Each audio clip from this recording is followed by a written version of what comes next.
Hi, I'm Scoot, and welcome to the Scoot on the Air YouTube channel. It's a Saturday night, so this is another episode of The Truth Behind the Microphone, and it's another Scoot story. You know, in my business of radio and now social media, it's interesting how there are people who feel like you're talking to them and only them. And I had a couple of incidents throughout my career where people thought it was almost as if I was talking just directly to them. And I think that's part of the power of radio. Now, I have an interesting stalker story to tell you. I've had a few stalkers in my career. One was really very serious.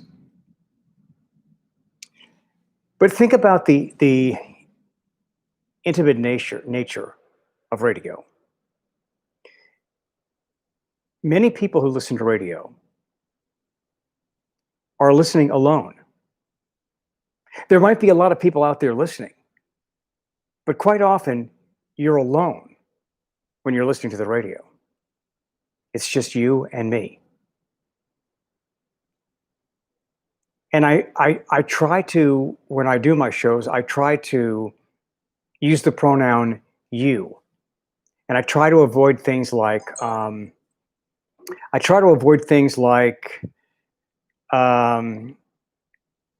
me just check this real quick. I'm trying to avoid things. Okay, good. I'm trying to avoid things like you all of you, the audience. I try to just make it very personal. I try to say, well, if I'm talking about something like, well, you know what I mean. I mean, I'm sure you've seen this. I mean, this is what happened to me. I'm sure the same thing has happened to you. So try to make it very personal. But there have been a couple of times in my career where I've gotten some scary phone calls from people who thought that I was just talking directly to them. And I mean, I am, but again, these were just weird phone calls. They took it way too seriously. So, excuse me, in the mid-90s, I was doing talk on B97 FM in New Orleans. And this woman, she would show up wherever I was. If I had an appearance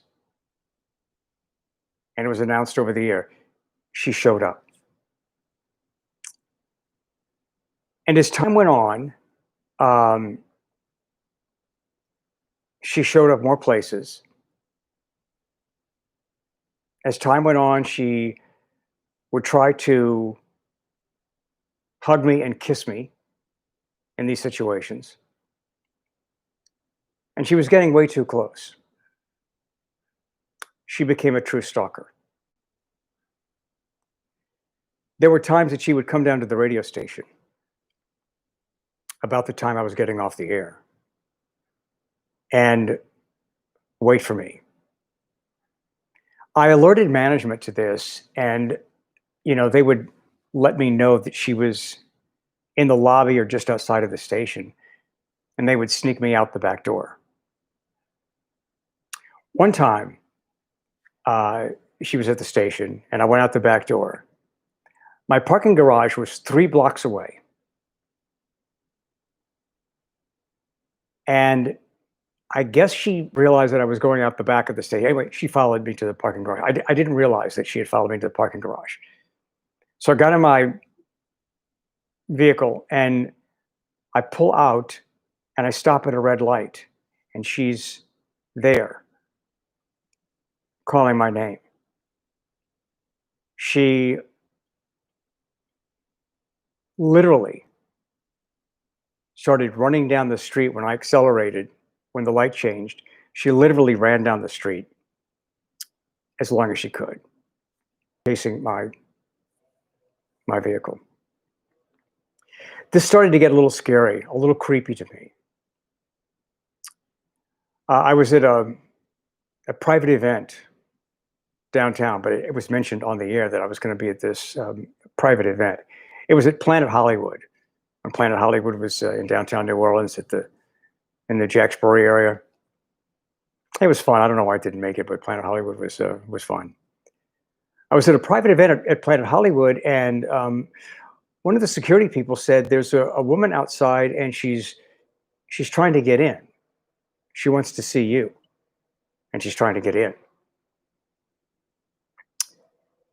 And they didn't let her in. They wouldn't let her in.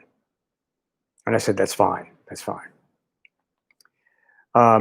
Security, a car pulled up to, to take me away, and security was like right there to get me in the vehicle, and she was nowhere to be found. I'll tell you how crazy this person was. She did not have a car. She lived in Metairie. She would show up at all these places where I was,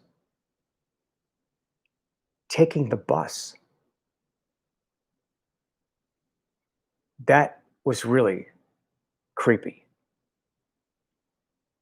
Look, I mean, I have to tell you, it's a tremendous, I mean, it's a cursed blessing.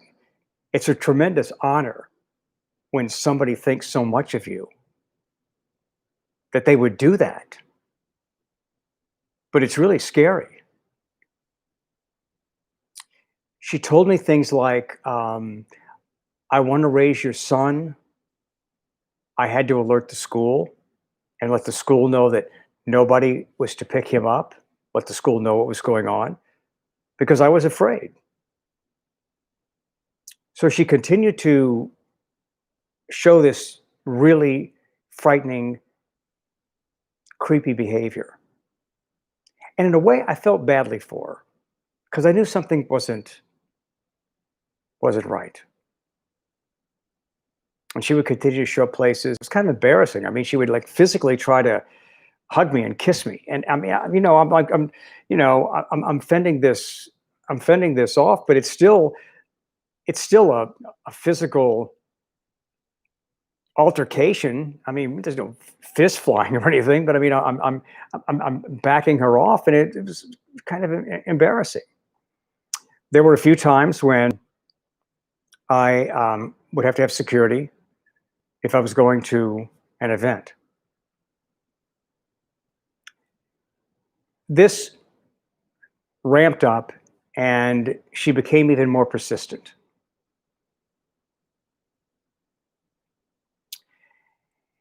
And then one day I got off the air, and the general manager and the admin assistant, admin assistant, um, asked me to have a brief conversation with them. I think we went outside to there was a food court, and the admin at the station had gotten a message from a friend of hers. This person who was the stalker, she had written an 8-page letter blaming me. And they told me that she had committed suicide.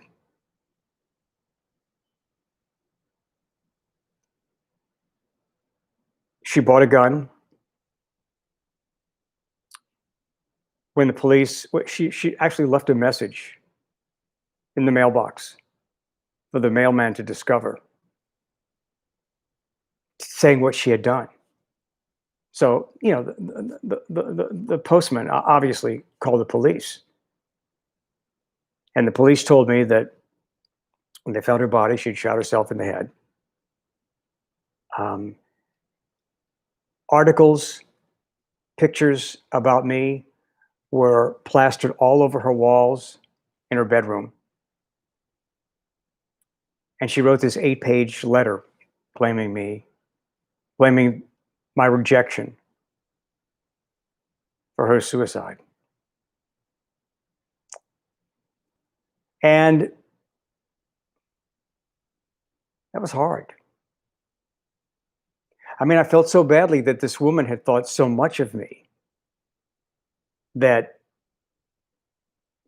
me not showing any signs of affection toward her caused her to commit suicide.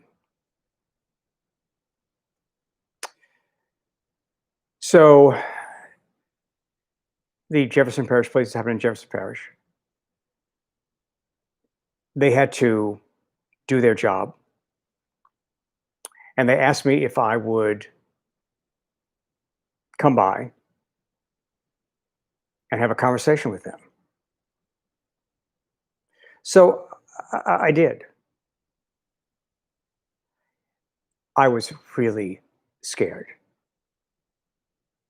because when we first started talking, they said something like, I know. I said, well, yeah, she committed suicide. And they said, well, how do you know? How did you know it was suicide? And I said, well, this person at the station knew somebody with the Jefferson Parish Police Department, and they told me it was suicide. They wanted to know if I had ever been to her house. And I said, no. Because I'd never been to her house. Didn't even know exactly where she lived. I knew the area of town that she lived in, but I didn't know exactly um, where she lived. And there was a time when, you know, I felt like I was being interrogated. And I was. I mean, even when something looks like it's a suicide, the police often question you. And since, there was this 8-page letter blaming me and the pictures and articles of me all plastered all over her wall, they had to talk to me. I was really scared. Didn't have a lawyer with me, but really scared. And I decided that since I knew I wasn't guilty. I knew I had never been to her house. I decided that I was just going to answer the question. I wasn't going to try to think about what I should say or what they wanted me to say. I just said, you know what? I said this to myself. I'm just going to answer these questions honestly. Just whatever comes to my heart and my mind, I'm going to answer these questions. And I did.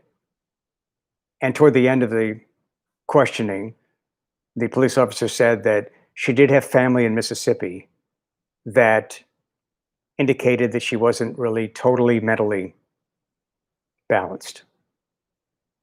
And I guess I could have detected that. But I'm not the only one that has a story like this. There's some scary stories. There was another girl that stalked me, and her boyfriend threatened to break my legs. And so police watched me for a couple of weeks when this was a big thing going on. There were times, it was a compliment, there were times that I would go to my car. There might be like a card or roses on my car.